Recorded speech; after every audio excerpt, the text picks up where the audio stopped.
Hi, I'm Rebecca. I'm the Psych coach, and today I'm going to be talking to you about anxiety.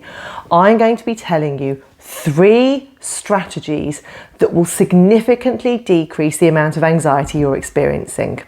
Anxiety is a really unpleasant emotion and it can dominate a lot of people's lives.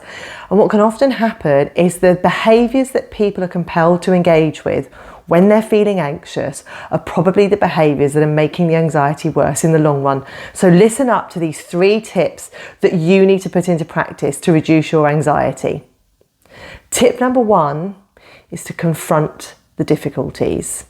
That may sound counterintuitive, and of course, if we're experiencing adversity and there's something that's causing us stress or anxiety, the most common thing we want to do is to avoid it. Why would we want to lean into it and confront it? But the problem is, the more you avoid situations, the more you reinforce this idea of I can't cope, this is overwhelming. That's not a win in anxiety. Constantly being anxiety free simply because you're not confronting problems isn't a win, and it's not going to serve you well in the long run. Instead, you need to try and confront the things that you find challenging. If someone's scared of dogs and they spend their life avoiding dogs, that's going to really stop them from being able to live their life fully. And what they need to do is a bit of graded exposure to get used to them. If someone's got social anxiety and they don't leave the house, that's not really a win because their quality of life is significantly decreased. They're extreme examples, but think about the things that you avoid and how actually they're probably not helping your anxiety. Lean into it and reap the benefits of building your confidence that you can cope with adversity and difficult situations that cause you anxiety. Tip number 2 is to decrease reassurance seeking. It's totally understandable when you're feeling anxious to want to get reassurance from other people that things are going to be okay, that things will turn out fine, that someone didn't think badly of you.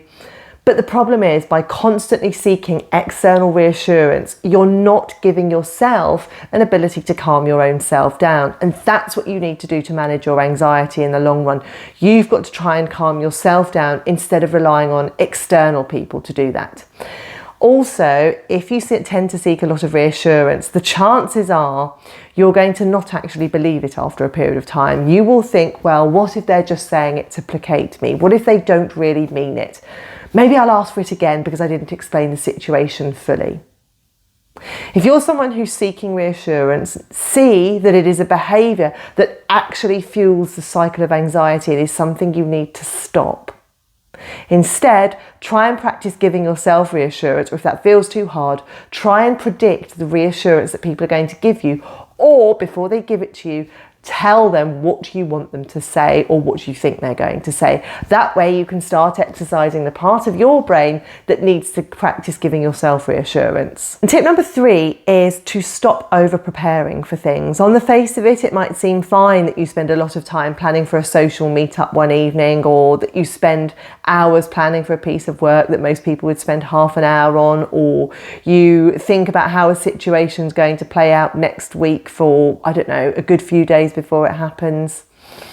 Over-preparing isn't an ideal situation because you're basically predicting the future. You're trying to predict how things are going to come. How things are going to turn out. You're trying to mitigate risk by over-preparing. It is a symptom of anxiety, and the more you over-prepare, the more you actually fuel anxiety. So try to stop over-preparing. Maybe you can halve the amount of time you're spending planning for an event. Maybe you can then reduce it further by another half. And reducing over-preparation time in the long run actually decreases anxiety. So put those 3 incredibly important behavioural changes into practice and watch your anxiety decrease. Stop the reassurance seeking, confront problems instead of avoiding them, and decrease the amount of time you're spending over-preparing. If you've enjoyed today's tips, hit the like button, subscribe to my channel, and I will give you plenty more tips on how you can use psychology on a day-to-day basis.